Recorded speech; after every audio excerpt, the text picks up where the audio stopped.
Вновь в Москве сильнейшие автогонщики социалистических стран. Ралли «Русская зима» стартует в 12-й раз. Нынешние соревнования открывает международный турнир «Дружба», этапы которого пройдут по дорогам Болгарии, Румынии, Польши, Венгрии, Чехословакии и завершатся в ГДР в начале октября. Спортсмены Германской Демократической Республики, Польши, Румынии, Чехословакии и Советского Союза собрались здесь на первом этапе. Ралли «Русская зима». Подобных соревнований по трудности, сложным погодным условиям, разнообразной трассе найти невозможно.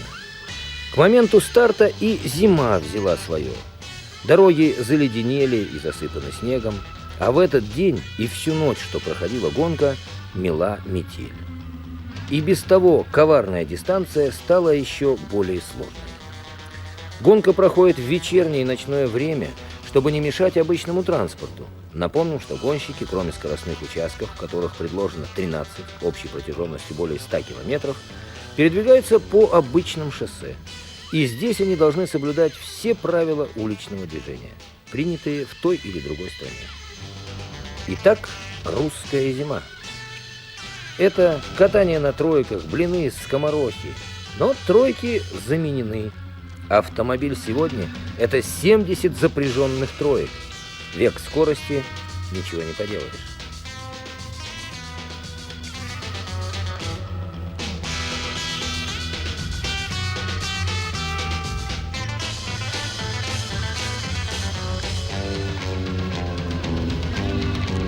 Короткие интервью перед стартом. Что самое трудное в этой гонке? Самые трудные две скоростные этапы. Это Воря и Каюрово. Это нет нормальная скоростная проба. Здесь много автомобилей на одном кругу. И здесь можно будут проблемы. А погода? Погода для нас хорошая. Русская зима. Самое трудное – это лед. Ну и, конечно, сейчас смена погоды резко произошла. Трудности еще добавились. Здесь много трамполинов, ja? A keď padal dva dny sněh, tak trampolíny nebudou vidět, jo? A to velký problém, protože v zákrutách led, mnoho leda. A trampolín a sněh, no to ruská zima musí být sněh, ne? To by nebyla ruská zima. 13-й номер вас не смущает? No, 13. номер. Нет. Řekni, že нет. Не, jo, a jeho нет.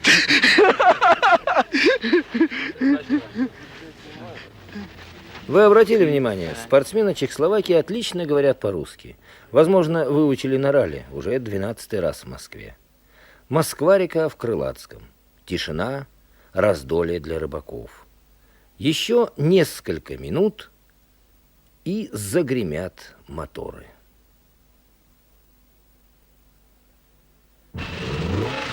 Первый этап – карьерная гонка в Крылатском, один круг, около 8 километров. Первый номер команды Чехословакии – Квайзер Яничек, победитель подобных соревнований 1981 года. Номер 3 – еще один экипаж Чехословакии Васлав Блахна, он отвечал на вопросы, и штурман Павел Сховалев. Блахна – один из сильнейших раллистов Европы, много раз был призером на этих соревнованиях. Номер 5 – Людовик Валяк и Константин Зарнеску. Румынские гонщики выступают на машинах Dacia 1300. Передние ведущие колеса около 100 лошадиных сил.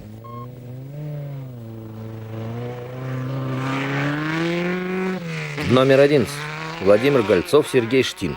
Семикратные чемпионы страны в гонках по ипподрому, двукратные победители ралли «Русская зима». Но и у них на этих соревнованиях были осечки.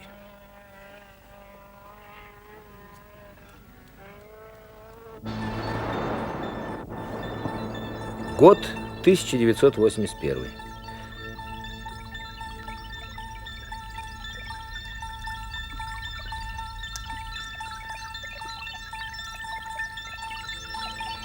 Это произошло ближе к середине пути. Они могли бы продолжить гонку, но автомобиль вышел из строя. В 1982 году Гольцов и Штин занимают второе место.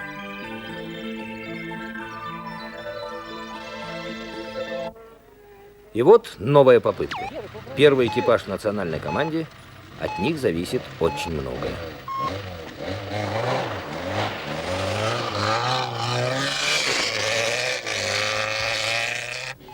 Номер 12. Вацлав Пех и Ян Соукуп, Чехословакия. 13 номер. Уже знакомый нам Зденик Пипота и Олдрих Готфрид. 14 номер. Ян Трайболт и Ярослав Палевец. Опытный и очень сильный экипаж Чехословакии. 15 номер. Николай Елизаров, Сергей Гогунов. Уже несколько раз стартовали здесь. Но и у них было такое. 1982 год. Заклинило мотор, и пришлось ехать на буксире. Расстроены гонщики, расстроен механик. Но ничем не поможешь. Мотор надо разбирать на заводе.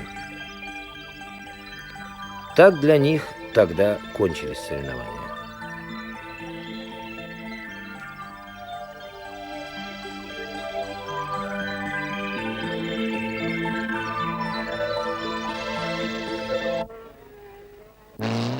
Сегодня новый старт.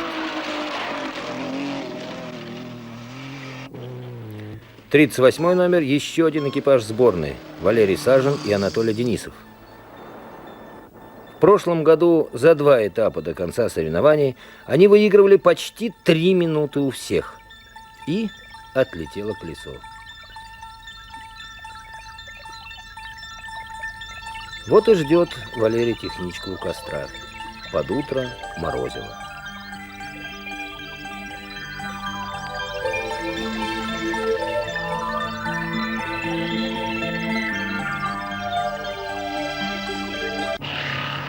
Крылатская – начало пути. 740 километров по дорогам Московской и Ярославской областей. Квайзер номер 1. Первый скоростной участок по бездорожью проходит осторожно. Впереди слишком много таких стартов. Можно отыграть упущенное, а можно и проиграть все. В итоге у него 5-й результат. 8 километров по оврагам с резкими поворотами по ледяной трассе. Не так-то просто удержать везде максимальную скорость и не улететь в снег. 2 номер. Копер Кшеминский. Автогонщики из Польши. Не первый раз участвуют в ралли «Русская зима». Знают коварство снежных трасс, а потому осторожничают на старте. В итоге они дойдут до финиша и принесут зачетные очки команде. Номер 3. Блахна. Чехословацкий гонщик знает цену секундам, выжимает мастерски из машины все, удерживая ее на виражах.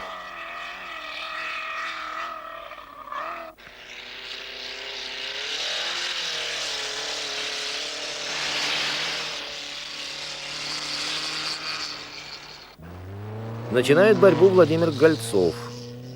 Номер машины 11. Чувствуется опыт и мастерство. Пролетают 2 экипажа сборной Чехословакии. Пипота номер 13 и Пех номер 12. Появляются советские машины.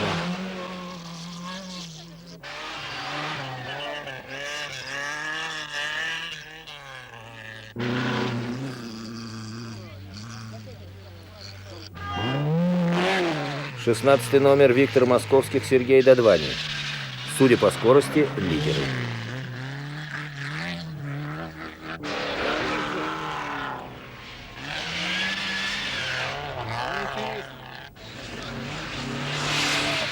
Чуть медленнее идет Елизаров, номер 15. Крылатская – один из самых длинных и трудных скоростных участков. А их 13, от 3 до 12 минут каждый.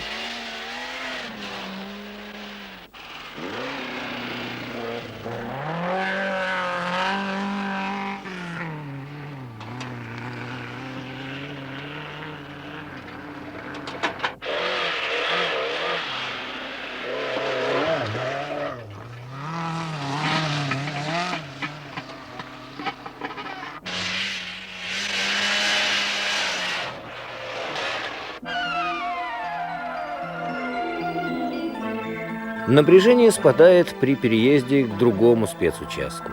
Хорошая дорога, спокойная скорость. Надо лишь соблюдать временной график движения, который есть у каждой команды.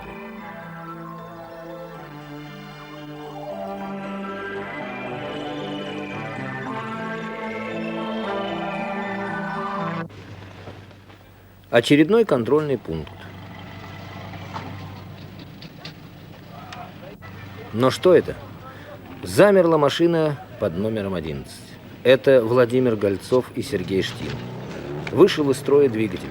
«Москвич-412 ИЖ» после первого же испытания не выдержал. К сожалению, и техники не могут помочь. Поломка серьезная.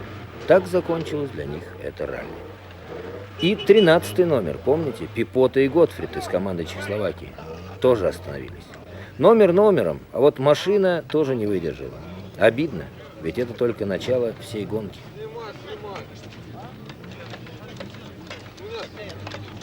Ну, а другие продолжают борьбу. Снег усилился, видимость почти 0. И ночь. 59-й километр Ярославского шоссе, карьер Воря. 3 круга по 3,5 километра. Так называемая карусельная гонка.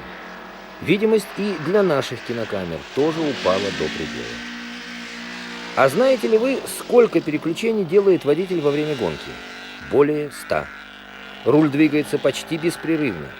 На обдумывание не хватает мгновений. Все делается автоматически, тысячекратно отработано на тренировках.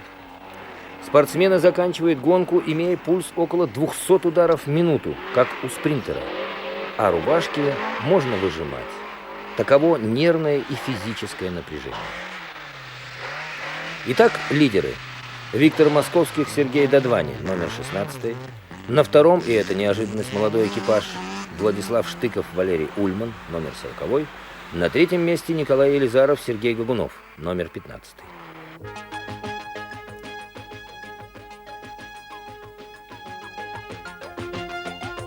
Красив зимний ночной лес.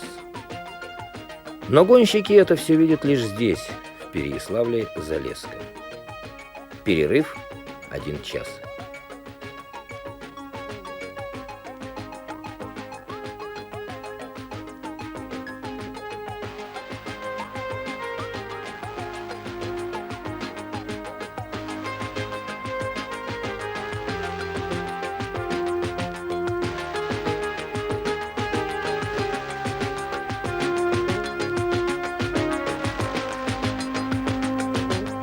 Машины как бы передаются из рук в руки. Водитель, механик. Успеть все проверить, устранить мелкие неполадки, залить горючее. У каждой машины свои заботливые руки. Гонку проходят не только водители и штурман, но и механики. Они все время рядом.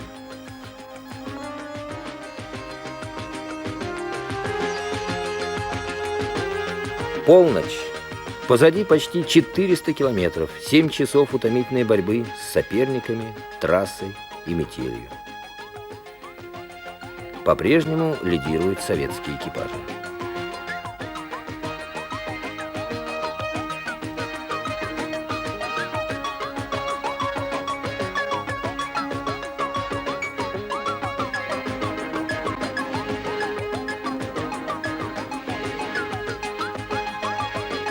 Нет машины, которую не надо было бы здесь проверить.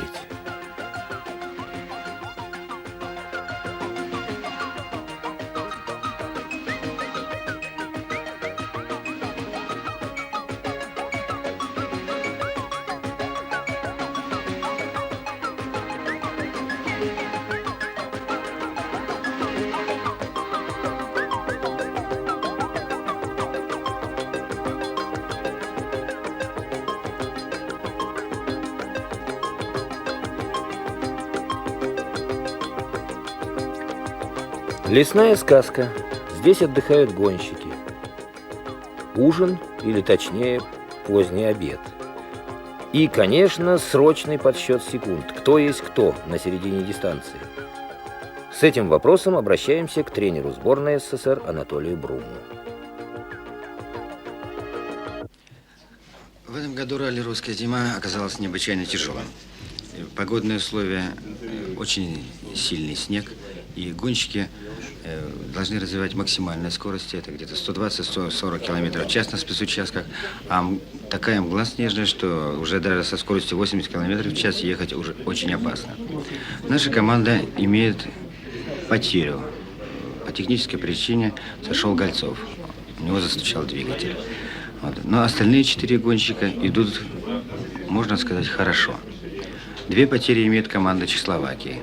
Это сошел один из лидеров чехословацкой сборной, Блахна, который выигрывал и был призером на ралли «Русская зима» в прошлые годы. И сошел очень сильный гонщик чешский Пипота. То есть они имеют потери уже 2 экипажа. Ну, а вы знаете, что командный зачет по 3.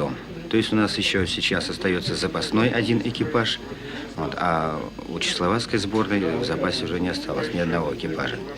У польской сборной также есть потеря, 1 экипаж сошел. В личных результатах наши ребята идут тоже хорошо. Сейчас хорошо очень едет Виктор Московских. Стабильно очень и уверенно едет Николай Елизаров. Очень нас радует Владислав Штыков. Он, как можно сказать, специалист в езде по скользким дорогам. И тем более москвичу, на москвиче вы сами знаете, очень хорошо можно ездить по скользким и таким неровным дорогам. Спортсмены прошли половину пути, осталась вторая половина пути. Конечно, ралли не закончилось, и спортсменов ждут неожиданности этой ночи, и погода, естественно, скользкие дороги. То есть гонщикам предстоят еще решать очень сложные проблемы. 23 часа 22 минуты, через полчаса очередной старт. Пора покидать это уютное место. Скоро здесь вновь будет тихо, заметет снег следы автокаравана. Ралли «Русская зима».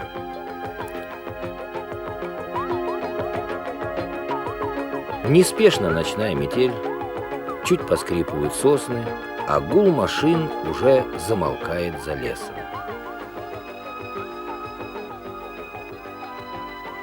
Вновь переезд к скоростному участку Троицкая.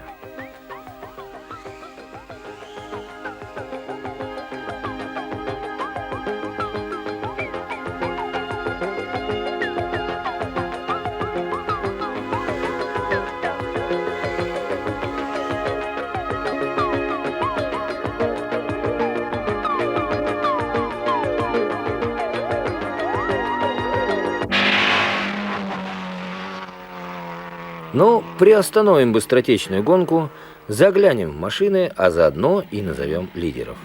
Контрольный пункт времени. Сюда они прибывают строго по установленному графику, опоздание на 1 минуту штрафуется. Номер 47. Вале Соуц и Томас Путмакер. Эстонский экипаж выступает в личном зачете на 3-м месте.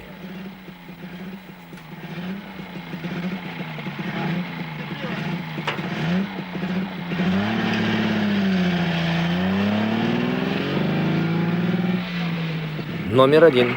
Лучший из команды Чехословакии Квайзер и Яничек. Теперь-то им приходится остерегаться всего. Ведь в команде осталось только 3 машины. И если еще одна сойдет, зачета не будет. Та же задача у Пеха и Соукопа. Номер 12. Главное дойти до финиша. Это не значит, что они будут ехать еле-еле, но осторожно.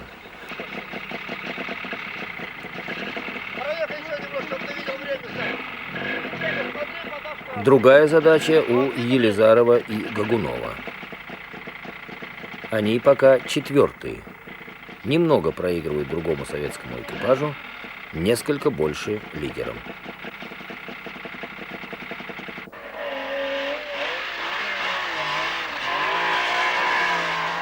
Московских и Додвани, номер 16. Имеют запас более минуты, но до конца гонки еще далеко. Удержать лидерство, а значит идти на грани разумного риска. Идти быстро. Дебютанты сборной СССР. Номер 40.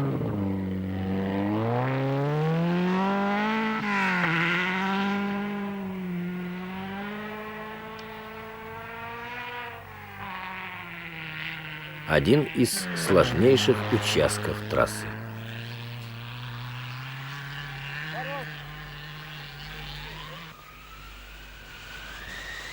Как огненная комета надвигается из-за леса зарево, гром двигателя, пролетела машина, и вновь на мгновение тишина. Вот что такое ночная гонка по лесной дороге.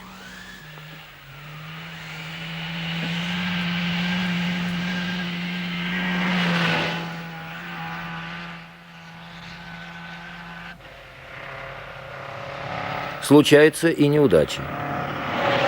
Кто есть рядом, бросаются на выручку. Это разрешено правилами. На счастье этого экипажа все случилось рядом с нашей съемочной группой. Все помогают, кроме оператора. Упустить такой момент никак нельзя.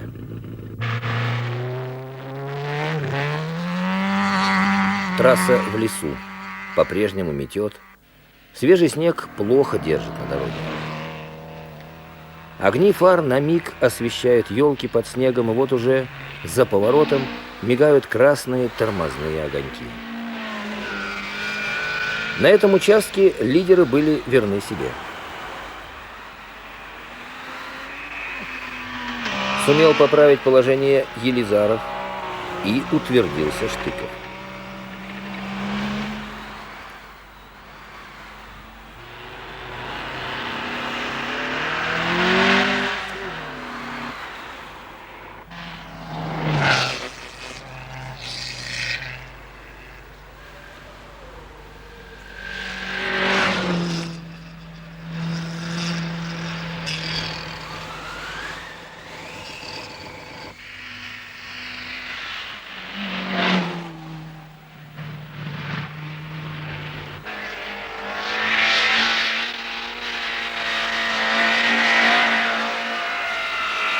Снег, метель, а повороты подчас под 90 градусов. Не забудьте, гонка на скорость.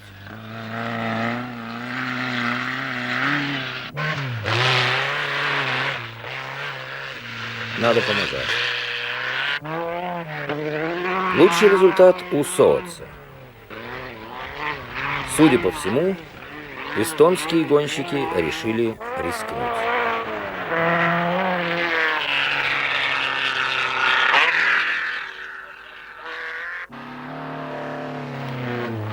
Перед последним испытанием первым приезжает начальник дистанции Игорь Левятов. Проверить готовность трассы, судейской бригады, короткий разговор и на финиш.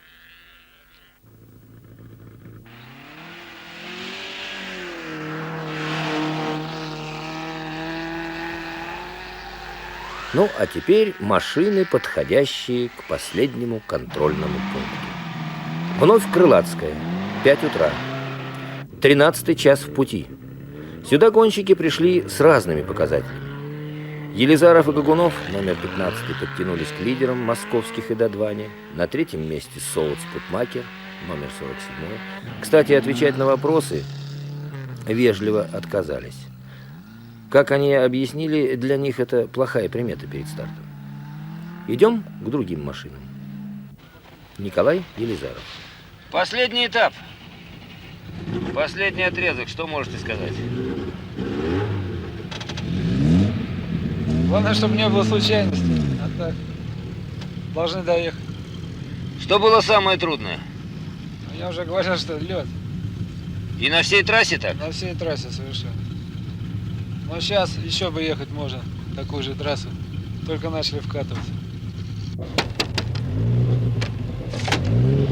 Как ситуация? Мы не знаем, как ситуация. Как мы думаем, что первый Москович и второй Соц. Что самое трудное было? Самое трудное. Сильницы. Испит сильницы. А погода? Хорошая. Сейчас хорошая. А снег не тяжело? Нет. Ничего. Какая задача сейчас перед последним стартом? Доехать без промахов, без залетов. Есть уже результат? Результат есть, да. За сборную едем, потому что первый раз очень большая ответственность.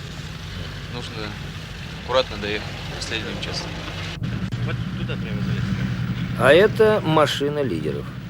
Колесо лежит на снегу. Механики срочно чинят. А время до старта совсем немного. Что произошло? Вышли из строя тормозная система, но поскольку двухконтурная, вот сейчас только задняя держит, но на снегу неэффективно очень.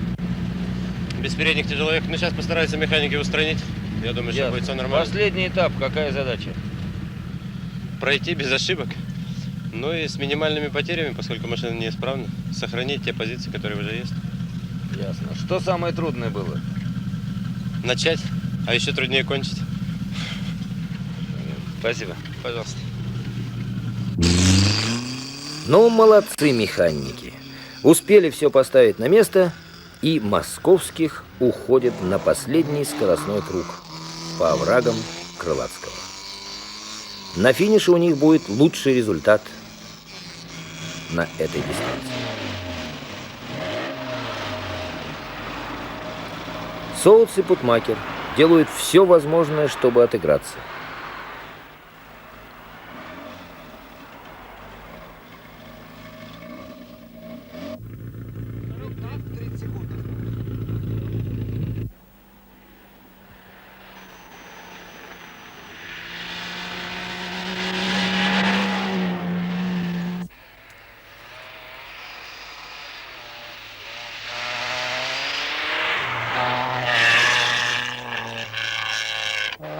Резкий старт, и через секунду машина пропадает во тьме ночи и круговерти метели. Как ей положено, она не считалась с гонкой.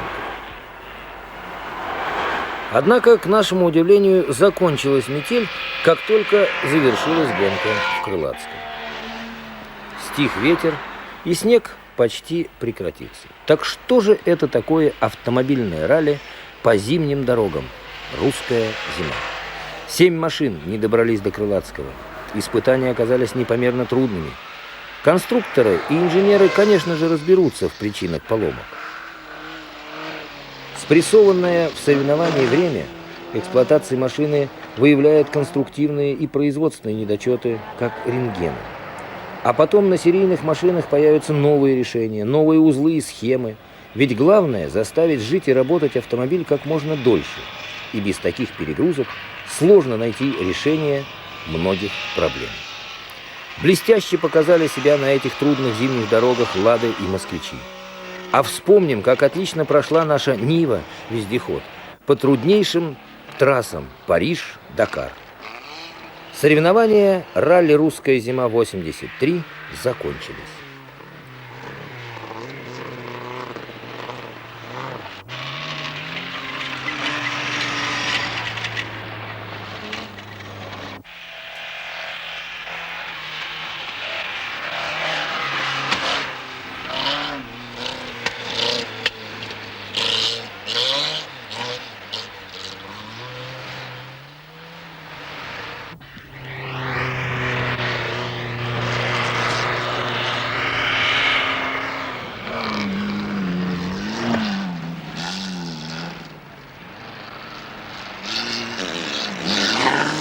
Вспомним еще раз. Длина трассы 740 километров. 13 скоростных участков.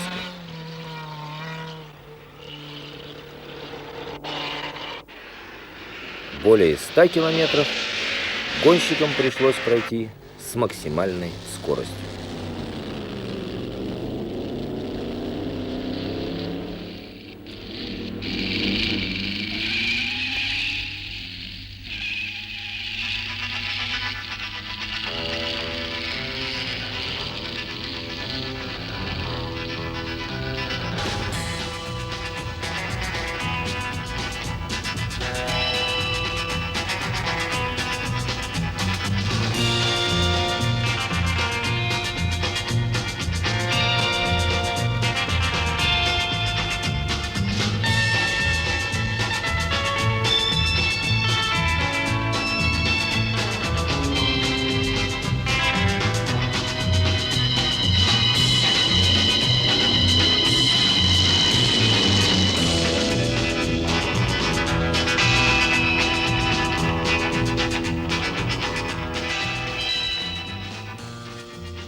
Быстрее всех эту дистанцию преодолели Виктор Московских и Сергей Додванин.